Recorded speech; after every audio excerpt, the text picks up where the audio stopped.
Где-то часа 3. Не больше 2, это точно. Когда делать нечего, я целый день лежу и смотрю на нее. Часа 3, наверное. Я думаю, порядка 10 часов. 3-4 часа. 5-6, где-то так. Новости. В основном образовательно, все-таки скоро экзамены, поступления. Больше новости. Я люблю выпуски исторические, про Римскую империю. В процентном соотношении 60% это рилсы, 40% это подкасты и интервью. Развлекательный контент все-таки. Тоже развлекательный. А русский, но хотелось бы на своем родном языке тоже послушать.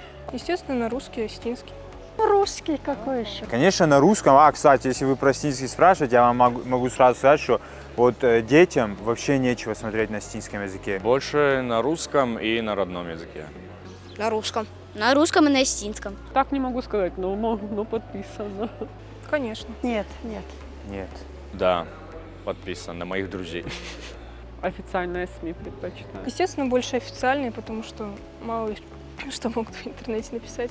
Нет, официально нет. Самый лучший фильтр новостей – это ведь люди.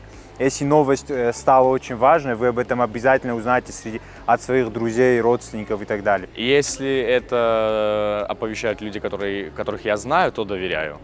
Отнимает время, к сожалению. Смотря какой контент там смотрят люди. Помогает, да. Смотря кто как пользуется. Но, конечно, это великий соблазн. Великий соблазн использовать соцсети. Помогают, если умеренно в них сидеть. Наверное, помогают. Тоже, думаю, наверное, помогают. Да, пробовала. На день, на неделю, в зависимости от планов. Не хочу отказываться, потому что веселее с ней. Я на день уезжал вообще без телефона в дом. Это очень хороший опыт. Нет. Пробовал, но не получилось. Я не пыталась. Пользуюсь иногда. Нет, и не рекомендую. Нет. Если я в соцсетях сижу там условно около 3 часов, то в искусственном интеллекте я провожу сейчас где-то по 6 часов в день. Я ноль в этом, я не умею. Нет. Я фотки делаю. В основном это с детьми связано, если какие-то эффекты добавить, вот все такое. Я пользуюсь в основном кодом, GPT тоже. Только чат GPT.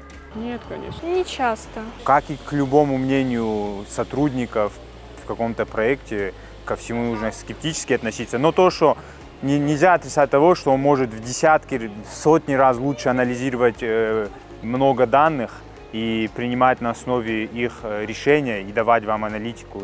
Человек не может этого делать. Раз я спрашиваю про мои заболевания, то я доверяю. То да, то нет. 50 на 50. Двоякое тут суждение у меня. Тоже смотря в какой сфере его используют. И опасен, и полезен. Если пользоваться умеренно и не давать сильно прям внедряться в жизнь, он полезен. Нет. Нет, это человека никто не может заменить. И это очень сложно предсказать. Нет. Да, конечно. Конечно. Не, профессии я не хочу, я не хочу никакую профессию. Но чтобы понять, как это работает, да, конечно. Можно было бы, но так как я все-таки тоже творческая личность, мне, наверное, это бы не подошло.